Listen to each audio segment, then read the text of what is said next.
দেখেন আমি এখন রান্না করব সোয়াবিন এবং বরবটি এগুলোকে ভেজে নেব। তারপর এই যেখানে টমেটো আছে, টমেটো দিয়ে হালকা একটা রসা করব, ঠিক আছে। তো আপনারা এভাবে করতে পারেন অলরেডি।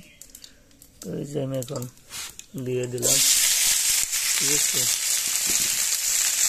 দিয়ে দিলাম, একটু লড়ে নিলাম। এভাবে রান্না করতে পারেন। যারা রান্না শিখতে এবং ইচ্ছা হয় মাঝে মধ্যে ভগবানকে দেওয়ার, আমরা অনেকে চেষ্টা করি না ভগবানকে দেওয়ার। আমি মাঝে মধ্যে আসলে ভালো লাগে রান্না করতে।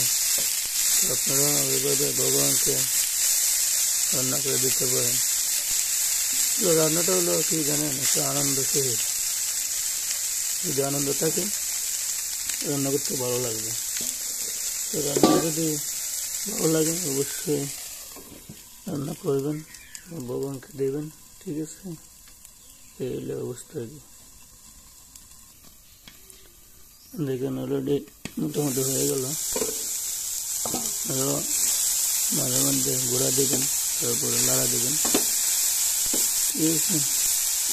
তো অলরেডি যত ভালো ভাজবেন তত ভালো একটা ফ্লেভার আসবে, ঠিক আছে।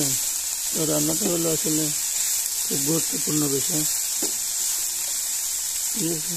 আপনারা মাঝে মধ্যে লাড়াটা দেবেন, গুঁড়ো দেবেন,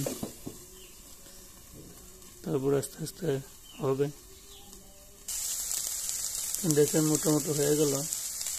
তো এখন আমি নামিয়ে নেব। অলরেডি আমি এখন কি বলে দিয়ে দিলাম, ঠিক আছে।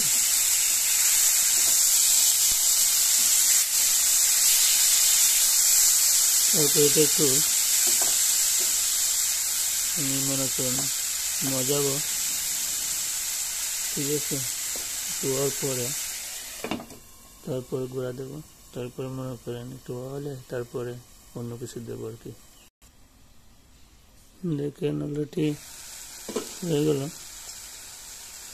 তারপর এটা দিয়ে দিলাম, ঠিক আছে।